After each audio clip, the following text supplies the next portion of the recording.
தேவனுடைய பிள்ளைகளே, இந்த நல்ல நேரத்துக்காக கர்த்தரை நான் ஸ்தோத்திரிக்கிறேன். தேவ ஆவியானவர் நம்மோடு கூட பேசுவார்.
கர்த்தர் நல்லவர். கர்த்தருடைய கிருபை நம்மளோட ஒரு சின்ன ஒரு காரியத்தை சொல்றேன். இப்போ மனுஷனுங்க ஆத்மா இங்க இல்லை, மனுஷனுடைய ஆத்மா கிடையாது. தேவ தூதர்கள் இறங்கி வந்திருக்கிறாங்க. அல்லேலூயா. அவங்களோட தான் ஆராதனை செய்ய போறோம் இன்னைக்கு. அல்லேலூயா, அல்லேலூயா. இந்த ஆராதனை மிக அற்புதமாய் கர்த்தர் நடத்துவார். அல்லேலூயா, அல்லேலூயா. ஏன்னு சொன்னா அவர் ரொம்ப நல்லவர். அல்லேலூயா. நம்ம பிரயாசங்கள் எல்லாம் கூட கர்த்தர் பார்த்து கொண்டு இருக்கிறார். அல்லேலூயா. இயேசு ராஜா ஏழையின் உள்ளம் தேடி வந்தீரே.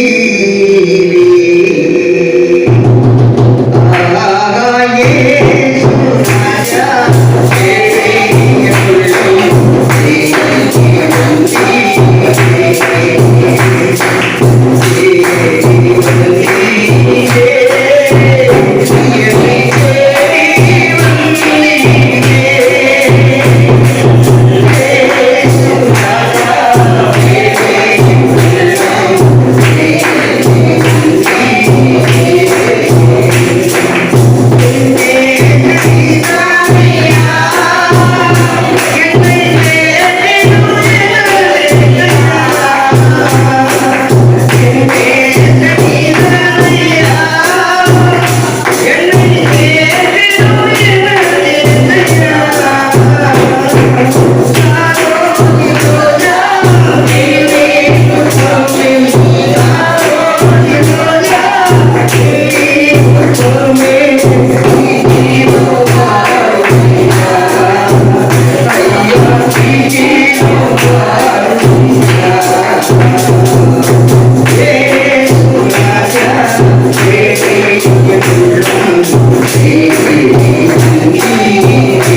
தேவ சமூகத்தில் இருப்பது ஒரு பெரிய மகிழ்ச்சி. அல்லேலூயா. காலை தொடங்கி மட்டுமாக தேவன் இந்த நாளில் எல்லாரையும் நம்ம எல்லாரையும் அபிஷேகித்து நடத்தி கொண்டிருக்கிறார். தேவ பலம் தான் இது. சரீரத்தில் நிறைய பலவீனங்கள் உண்டு, ஆனாலும் எல்லாவற்றையும் மேற்கொள்கிறது தேவ பலம். அதனால் நம்ம இன்னைக்கு ரொம்ப சந்தோஷமாக இன்னைக்கு கொஞ்சம் பேராக இருந்தாலும் கூட எல்லாரும் மத்தியில் தேவன் நம்மை ஆசீர்வதிக்க வந்திருக்கிறார். அல்லேலூயா. அவரை நம்ம போற்றாமல் இருக்க முடியாது. அல்லேலூயா. சின்ன பாட்டு, போற்றி புகழுவோம் வாழ்த்தி பாடுவோம். போற்றி புகழுவோம் வாழ்த்தி பாடுவோம், பிரபு இயேசுவை கொண்டாடுவோம், பிரபு இயேசுவை கொண்டாடுவோம். போற்றி புகழுவோம் வாழ்த்தி பாடுவோம், இயேசுவை கொண்டாடுவோம்.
அன்பாய் நேசிக்கிற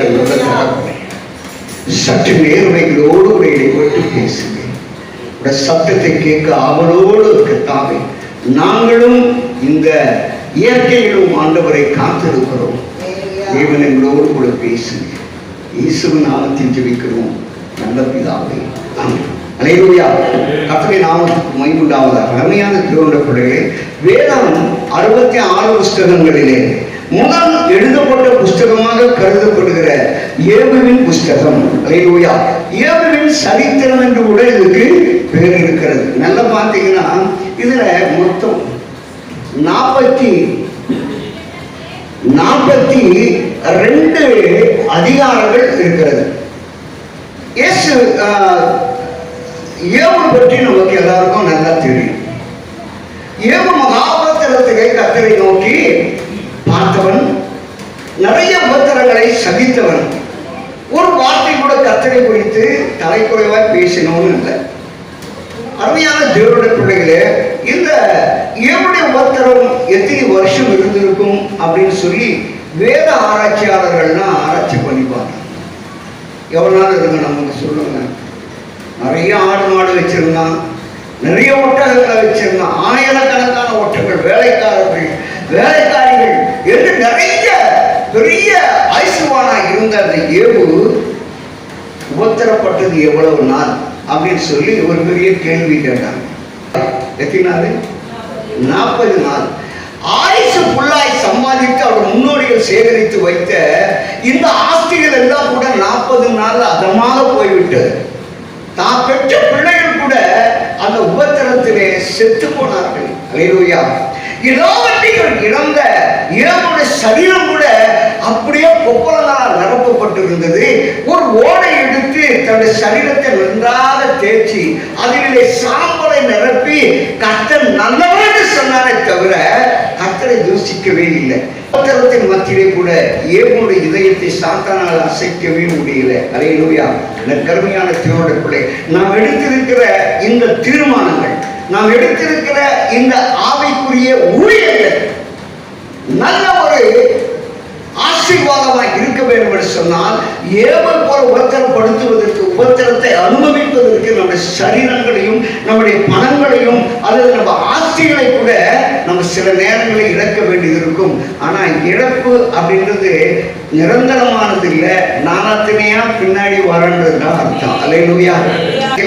அவன் உத்தமனும் சன்மார்க்கனும் தேவனுக்கு பிரியமானவனும் ஒரு பாவம் அறியாத பாவத்திற்கு விலகி ஓடினோன்மா. அல்லேலூயா. அல்லேலூயா. இந்த கருமையான தேவனுடைய பிள்ளை ஏவு புஸ்தகத்தை வாசித்தீங்கன்னாக்கா உலகத்துல இல்லாத காரியம்லாம் எழுதியிருக்கும்.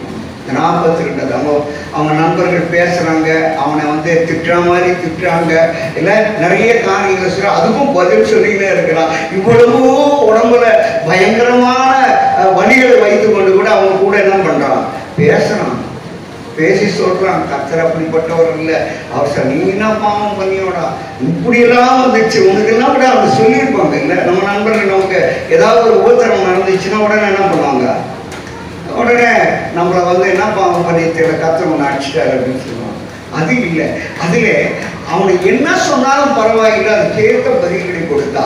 நண்பர்கள் ஒரு புறம் இருந்தாலும், நிறைய காரியங்கள் இழப்பா இருந்தாலும், எல்லாவற்றையும் இழந்து போன சூழ்நிலையிலே மனைவி கூட ஆப்போசிட்டா மாறிட்டான். அவன் மனைவி கூட சொல்றா, உன் ஜீவனை விட்டுடே, எதுக்கு இப்படி எல்லாம் கஷ்டப்பட, நீ ஜீவனை விட்டு. அது சாத்தான் பேசுற பேச்சு, மனுஷன் பேசுற பேச்சு இல்லை. அந்த உபத்திரத்தினால சொல்லல அந்த அம்மா, சாத்தான் சொல்லி கொடுக்குறான், என்னன்னு சொல்லி கொடுக்குறான்னு இப்படி சொல்லு, அப்பதான் அவன் தேவனை தூசிப்பான். அல்லேலூயா. ஆனால் தேவன் அவன் மேல ஒரு கண்ணோக்கமாக தான் இருந்தார். அவருடைய கண்களாலே பார்க்கணும் சொல்றான். ஆண்டவர் அந்நிய கண்களால் அல்ல, என் சொந்த கண்களால் உன்னை பார்ப்பேன். நீங்க பூமிக்கு வருவீங்க, எனக்கு நல்லா தெரியும். நான் உடைய பிள்ளை, எனக்கு நல்லா தெரியும். நான் என்ன சூழ்நிலையில இருக்கிறேன் உனக்கு நல்லா தெரியும். ஆனா நான் மட்டும் உன்னை மறுதளிக்க மாட்டேன். ஆண்டவர் காரணம் என்னன்னாக்கா, கத்த தகப்பனை யாரும் மறுதளிக்க முடியாது. அல்லேலூயா. அப்படிதானுங்க, அப்பானா அப்பா தானே, இல்ல இதுல ஒரு மாற்றம் இல்லை. வேற போய் சாத்தான போய் சித்தப்பான கூட முடியுமா? முடியவே முடியாது. அருமையான தேவனுடைய பிள்ளைகளை, இன்னைக்கு அந்த காரியங்கள்லாம் அவன் எழுந்து போற இந்த ஏவல் புஸ்தகத்தை நீங்க வாசித்து பாருங்க. ஒன்றும் இவ்வளவு நாள் நீங்க சங்கீதத்தை வாசித்திருப்பீங்க, இல்லை நீதிமொழியில வாசித்திருப்பீங்க. அவசர அவசரமா இதெல்லாம் வாசிக்கிறது, அவசரமா வேலைக்கு போனா ஒரு சங்கீதத்தை வாசிக்கணும், ஏன்னா கடமைக்கு வாசிக்கிறது இந்த சங்கீதம்லாம். உண்மையாக வாசிக்கிறவர்கள் இந்த ஏவல் புஸ்தகத்தை வாசித்தால் ரொம்ப பொறுமை வரும், தேவனை துதிக்கிற துதிகள் வரும். காரணம், உலகத்தினுடைய எல்லா காரியங்களும், வானத்தில் என்ன நடக்குது, சாத்தான் என்னன்னு வர்றான், சாத்தானுக்கு என்ன வேலை, பூமியில் அவன் என்ன செய்யலாம், இதெல்லாம் கூட ஏவல் புஸ்தகத்தில் தான் வாசிக்கிறோம். மாறாக மரங்களை குறித்து எழுதியிருக்கிறார். மரம் வெட்டி போட்டால் கூட என்ன பண்ணுமா, அது துணி விடுமா. ஏவல் புஸ்தகத்தில் தான் இதெல்லாம் இருக்கு. அருமையான திருமணக்குள்ள ஏவல் புஸ்தகம் ஒரு சரித்திர புஸ்தகம் மாத்திரமல்ல, ஒரு நல்ல ஆவிக்குரிய ட்ரைனிங் பண்ற ஒரு புஸ்தகம், நம்மளை உயிர்ப்பிக்கிற ஒரு புஸ்தகம். அதை மாத்திரம் நீங்க இந்த 42 அதிகாரங்களை வாசிக்கும் பொழுது 40 அதிகாரங்கள்ல ஏவுக்கு எந்த விதமான ஆசீர்வாதங்கள் கிடைக்கவே இல்லை. நிறைய யோசிக்கிறான், நிறைய பண்றான், செபிக்கிறான். ஆண்டவர்கிட்ட ஆண்டவரே உன் இஷ்டம், உன் சித்தம், நடக்கட்டும் நடக்கட்டும் நடக்கட்டும். நல்லா கவனிங்க.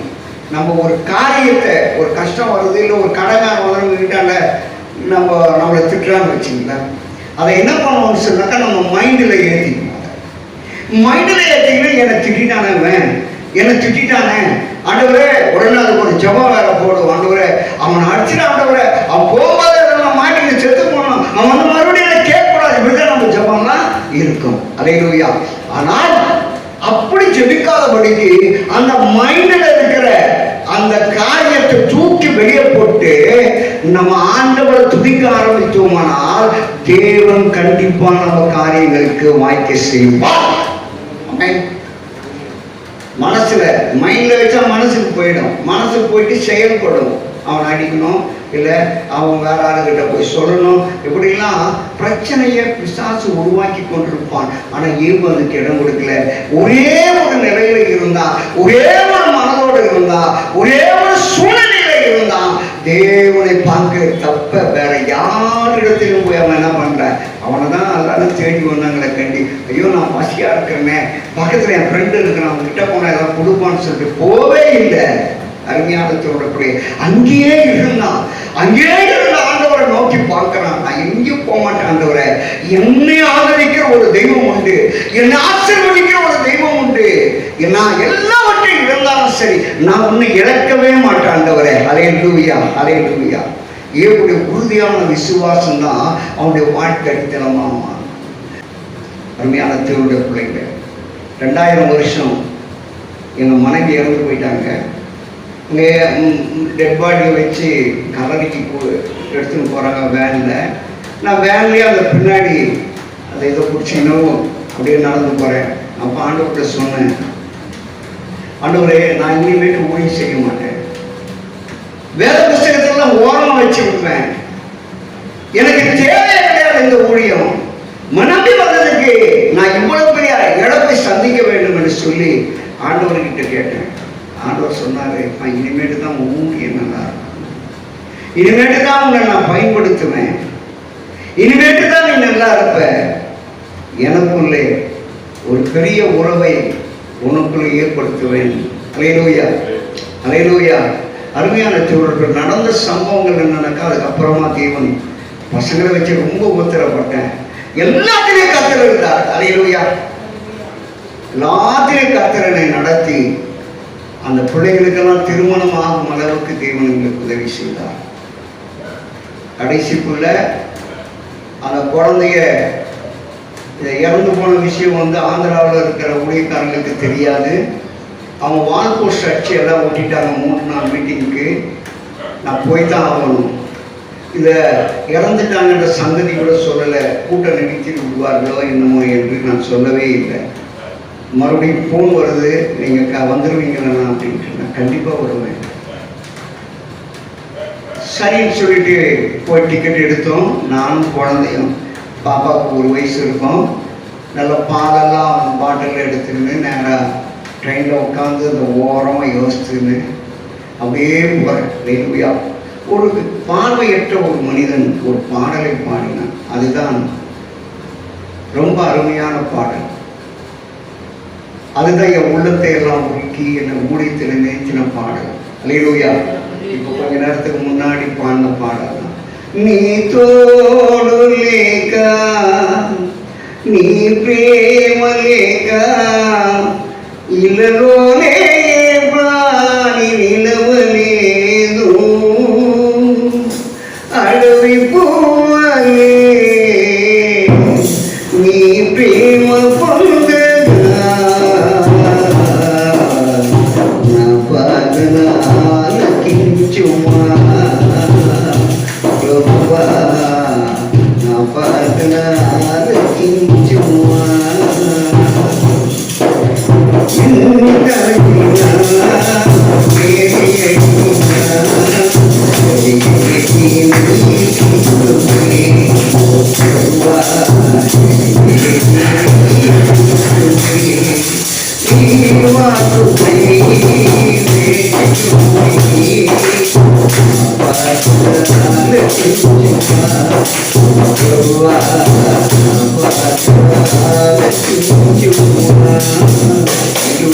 தேவனோடு உறவு வைத்துக் கொண்டால் அது மிகவும் ஆசீர்வாதமாக. அவரோடு பழகினால் பழக்க வச்சுக்கணும், ஆரம்பிக்கணும். ஒரு நாள் பழக்கலை, ஜெபம் பண்ணோம், பிரசங்கம் பண்ணோம், ஊழியம் செய்தோம், ஊராக சுற்றணும். ஆனால் அன்னைக்கெல்லாம் பழகலை. இன்னைக்கு பழகிறதுக்கான ஒரு வாய்ப்பை கர்த்தர் கொடுத்துருக்கா. பழகி பாருங்க. அல்லேலூயா. பழகி பாருங்க. தேவன் செய்கிற காரியங்கள்லாம் பயங்கரமாக இருக்கும். அல்லேலூயா. அல்லேலூயா. வார்த்தை உண்மையுள்ளது. வார்த்தை ஒன்றும் மாறவே மாட்டாது. சொன்னது தான். மீதி எல்லாம் மாறிடும். வானமும் பூமியும் ஒழிந்து போயிடும். என் வார்த்தை ஒன்றாகி ஒழிந்து போகும். அப்படியே 100% அப்படியே நிறைவேறும். அல்லேலூயா. பரலோக வாழ்க்கை நிச்சயம், பரலோக சந்தோஷங்கள் நிச்சயம், பரலோக ஆசீர்வாதங்கள் நிச்சயம். அல்லேலூயா. அல்லேலூயா.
சிந்திப்போம், தியானிப்போம். ஏசாயா 66, 22, 23, 24. சோத்திரம். நான் படைக்கப் போகிற புதிய வானமும் புதிய பூமியும் எனக்கு முன்பாக நிற்பது போல உங்கள் சந்ததியும் உங்கள் நாமமும் நிற்கும் என்று கர்த்தர் சொல்கிறார். அப்பொழுது மாதந்தோறும் ஓய்வு நாள்தோறும் மாம்சமான யாவரும் எனக்கு முன்பாக தொழுது கொள்வார்கள் என்று கர்த்தர் சொல்லுகிறார். சோத்ராங்களே, நன்றி ராஜா. அப்படியே அந்த நாளிலே இந்த வார்த்தைகளை நாம் தியானிக்கும் பொழுது, நான் படைக்கப் போகிற புதிய வானமும் புதிய பூமியும் எனக்கு முன்பாக நிற்பது போல உங்கள் சந்ததியும் உங்கள் நாமமும் நிற்கும் என்று கர்த்தர் சொல்லுகிறார். அப்படியே இந்த வார்த்தையை குறித்து நம்ம சிந்திப்போமானா, புதிய வானம் புதிய பூமி ஆண்டவர் இனிமே படைக்கப் போகிறார், உருவாக்கப் போகிறார். அதற்கு உள்ள யார் போகிறது அப்படின்னு சொல்லி பார்த்தோம்னா, நம்மளும் நம்ம சந்ததிகளும் நம்ம நாமமும் அதுக்குள்ள நிற்கும் என்று கர்த்தர் சொல்கிறார், ஆண்டவர் சொல்லுகிறார். அதை நம்ம இன்னும் நல்லா ஆழமாக சிந்தித்தோம்னா அது உரிய விளக்கம் தெரியும். அதுக்கப்புறம் 2வது வார்த்தை 23 என்ன சொல்லப்பட்டது? அப்பொழுது மாதந்தோறும் ஓய்வு நாள் தோறும் மாம்சமான யாவருக்கும் என் முன்பாக தொழுது கொள்வார்கள் என்று கர்த்தர் சொல்கிறார் சொல்லப்பட்டிருக்கு. அப்பொழுது அங்கே போய் கூட புதிய வானம் புதிய பூமி அங்கே போய் கூட நம்ம என்ன செய்கிறோம், அங்கேயும் இந்த ஓய்வு நாள் மாதந்தோறும் மாம்சமான யாவருக்கும் எனக்கு முன்பாக தொழுது கொள்வார்கள் என்று கர்த்தர் சொல்லுகிறார். அங்கே போய் புதிய வானமும் புதிய பூமியும் உண்டாக்கப்பட்ட அந்த இடத்துல கூட நம்ம போய் அவருக்கு முன்பாக தொழுது கொள்வோம் அப்படின்னு சொல்லிட்டு அந்த வார்த்தையின் வழியாக நமக்கு ஆண்டவர் வெளிப்படுத்துகிறார். இம்மைக்கும் மறுமைக்கும் இந்த ஆதாரமான வார்த்தைகளை நம்ம நம்பி அதை தியானித்து நம்ம வரக்கூடிய நாட்களிலும் இந்த மாதந்தோறும் ஓய்வு நாள்தோறும் அவரை தொழுது கொள்ள போகிறோம். அதற்கு நம்ம உற்சாகமாக அதற்குரிய பங்கு பெறும்படியாக நம்மை நாமே சிந்தித்து அதற்குரிய நன்மைகளை பெற்றுக்கொள்ளும்படியாக ஆயத்தமாக இருப்போம். அதன்படி செய்வோம். அவரை எல்லாவற்றையும் பார்த்து கொள்வார். நன்றி ராஜா. சோதரம் அப்பா இல்லையா, இந்த நாளிலும் அப்பா எங்களோடு இருந்து நீ பெரிய காரியங்களை செய்து கொண்டு வருகிற தேவனே, அதற்காக நன்றி ராஜா. சோதரம் அப்பா இல்லையா, எங்கள் பாவங்களை எல்லாம் மன்னித்து எங்களை பரிசுத்தம் உங்களை ஏற்றமான பாத்திரமாய் மாற்றி உங்களோடு என்றும் வாழக்கூடிய வாழ்க்கையை நீர் எங்களுக்கு கொடுத்து கொண்டு வருகிற தேவனே, அநேக பிள்ளைகளுக்கு கிடைக்காத இந்த பாக்கியத்தையும் சாக்கியத்தையும் எங்களுக்கு நீர் கொடுத்து கொண்டு வருகிற தேவனே, அதற்காக நன்றி ராஜா. அதை அறிந்து உணர்ந்து இன்னும் ஆர்வமாய் என்னை தேடவும், இன்னும் அதிகமாய் உம்மை ஆராதித்து மகிமைப்படுத்தவும் ஒரு நாள் கூட வீணாய் அப்பா நாங்கள் நாளை கழிக்காதபடி உமக்கென்று நாங்கள் நாளை கழிக்கும்படியால் இந்த ஒரு நாளையும் அமாவாசை நாட்களிலும் உமக்கு பிரியமாய் உமது பாதத்திலே வந்து உம்மை ஆராதித்து மகிமைப்படுத்தும்படியாய் எங்களோடு கூட இருந்து எங்களை நடத்தி கொண்டு வருகிற தேவனே, அதற்காய் நன்றி ஆண்டவரே. ஸ்தோத்திரம். ராஜா நீ செய்த நன்மைகள் அதை எண்ணி முடியாதையா, ஏறெடுப்பே நன்றி பலி என் ஜீவனாலெல்லாம். ராஜா நீ செய்த நன்மைகள்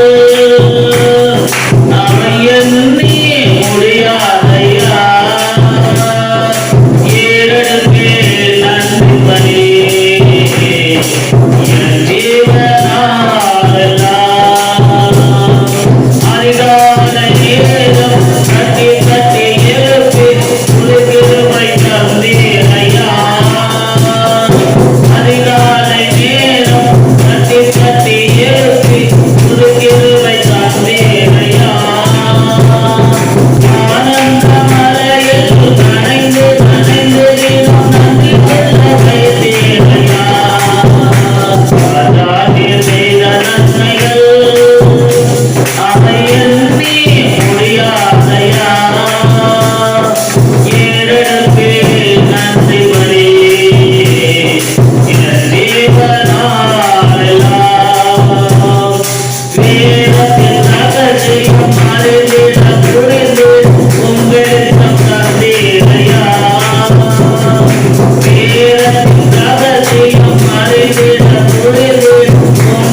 அமாவாசையெல்லாம் இல்லை, தேவன் கொடுப்பதுதான் அமாவாசை. நியூ மூன் என்று போட்டிருக்கிறது பைபிளில். எப்படி மனமகிழ்ச்சி நாள் என்பது நானே எண்ணி பார்க்கல. நேற்றைய தினத்தில் கூட ஐயா தான் திருவிருந்து கொடுப்பார் என்று நாங்கள் பேசிக்கொண்டிருந்தோம். தேவன் அருளிய இந்த நல்ல நாளுக்காக அவருக்கு நன்றி செலுத்தணும். நான் திருவிருந்து கொடுப்பேன் என்று நான் எண்ணி பார்க்கவில்லை. குப்பையிலிருந்து உன்னை உயர்த்துவேன் என்று சொன்ன தேவன் உயர்த்துவார். யோபை குறித்து ஐயா சொன்னார்கள். நம்ம இருந்தாக்கா நான் சர்ச்சுக்கு இத்தனை வருஷம் போனேன், எனக்கு ஒன்றுமே செய்யலை, நான் விட்டேன். எங்கள் அண்ணி அப்படி தான் மாறிட்டாங்க. என்ன செய்யுது, எனக்கு ஒன்றுமே செய்யலை, இந்த கோயிலுக்கு போயிருந்தேன்.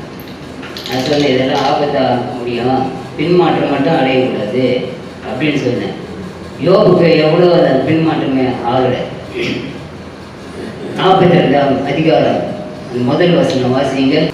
யோபனுடைய மனைவி கூட திட்டிட்டு போ அப்படின்னு சொல்லியிருக்கு, பைபிளில் இருக்கு. இப்போ அப்படிதான் நடந்துட்டு இருக்காங்க. சில பேர் உடனே செய்யணும். வாசிங்க. அப்பொழுது யோபு கர்த்தருக்கு பிரதியுத்தரமாக, தேவரீர் சகலத்தையும் செய்ய வல்லவர், ஆமென், செய்ய நினைத்தது தடைப்படாது என்பதை அறிந்திருக்கிறேன். ஆமென். அவன் கரெக்டாக சொல்லியிருக்கிறான் எப்படின்னு, தேவன் தடைப்படாத செய்வார் என்று. பிள்ளைகளும் மறித்து போய்விட்டது. ஒரு பிள்ளை மறித்தாலே நம்ம வருஷ கணக்கில் நினச்சிட்டே இருக்கோம், என் பிள்ளை போயிடுச்சு. ரோட்டில் ஒரு பிள்ளைய பார்த்து கூட நம்ம என் பையன் நிறைய இருக்கிறானேன்னு நிறைய பேர் இதுமாரி எழுத நான் பார்த்துருக்குறேன். நானே என் மனைவி மறித்ததே, யாராவது போனால் என் மனைவி கூட இருக்கிறாங்களேன்ட்டு வருத்தப்படுவேன். ஆனால் யோபு அப்படி இல்லை. உறுதியாக இருந்தால் எத்தனை குமாரர்கள், 7 குமாரர்களும் 3 குமாரத்திகளும் எத்தனை ஆண்டுகள் வாழ்ந்தான் தெரியுமா? 140 ஆண்டுகள். எத்தனை தலைமுறைகள்? 4 தலைமுறைகள். ஆமென். யோபு போல நாம எங்க வாழ போறோம்? ஆனா கர்த்தர் நம்மளை வாழ வைப்பார். ஆமென். கேரள பகுதியில் இந்த வயநாடு என்ற பகுதியில், அதாவது நிலச்சரிவில் அநேக உயிர்கள் பலியாகி இருக்கிறது. எத்தனையோ குடும்பங்கள் பரிதவித்துக் கொண்டிருக்கிறது. அதற்காகவும் மணிப்பூர் கலவரம் முடிந்தாலும் சரி, அங்கே இன்னும் இனப்படுகொலைகள் நடந்து கொண்டிருக்கிறது. அதற்காகவும் இன்னும் ஏழை எளிய மக்களுக்காகவும் ஜபிப்பார்கள். சோதரானவரே நன்றி ராஜா. அப்பா நாளிலும் அப்பா அந்த மணிப்பூருக்காகவும் கேரளா மாநிலத்தில் பாதிக்கப்பட்டு அநேக பாதிப்பாய் இருக்கிற ஒவ்வொரு பிள்ளைகளையும் நீர் சந்திக்க வேண்டும். அதே போல தேசத்திலே உலகத்திலே உமது சாயலா உமது ரூபத்தின்படியே நீர் உண்டாக்கின ஒவ்வொரு பிள்ளைகளையும் இந்த கடைசி நாட்களிலே நீரை பொறுப்பெடுத்து நடத்த வேண்டுமாப்பா. நன்றி ராஜா. ஒவ்வொரு பிள்ளைகளின் மனக்கண்களை திறந்து விட வேண்டுமாப்பா. கர்த்தராகிய இயேசு கிறிஸ்து ஒருவரே மெய்யான தேவனும் நித்திய ஜீவனுமாய் இருக்கிறார் என்ற உண்மையை அறிந்து கொள்ள வேண்டுமாப்பா. தங்களை தாயின் கருவிலே உருவாக்கினது முதல் எம்மட்டுமாய் நடத்தி கொண்டு வருகிற தேவனை ஒவ்வொரு பிள்ளைகளும் அறிந்து கொள்ள வேண்டுமாப்பா. நன்றி ராஜா. நீர் எங்களை பரிசுத்தமும் பிழையற்றதுமான பாத்திரமாய் மாற்றி உமக்கேற்ற மனவாற்றியால் மாற்றி உமக்கு ஏற்ற பாத்திரமாய் மாற்றி எங்களை உமது சித்தப்படி ஒவ்வொரு நாளும் இந்த நாளிலும் கரம் பிடித்து நடத்தி உமோடு என்றும் வாழும்படியான வாழ்க்கையை கொடுத்து கொண்டு வருகிறீர்கள். நன்றி ராஜா. துதிக்கான மகிமை எல்லாவற்றையும் கர்த்தராகிய இயேசு கிறிஸ்து ஒருவருக்கே இயேசு கிறிஸ்துவின் நாமத்தினாலே கேட்கிறேன் நல்ல பிதாவே. ஆமென்.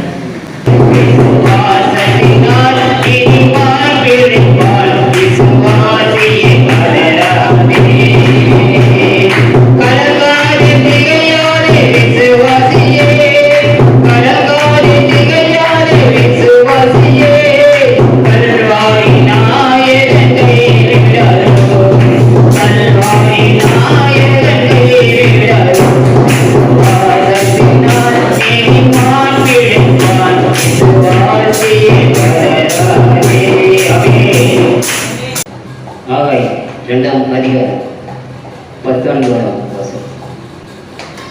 களஞ்சியத்திலே இன்னும் விதை தியானம் உண்டோ? திராட்சை செடியும் அத்தி மரமும் மாதுளம் செடியும் ஒலிவ மரமும் கனி கொடுக்கவில்லையே. நான் இன்று முதல் உங்களை ஆசீர்வதிப்பேன் என்று சொல்லுகிறார் என்றார். ஆமென். இன்று முதல் நான் உன்னை ஆசீர்வதிப்பேன். என்னை தன் கைகளால் நிரப்பிடுவேன்.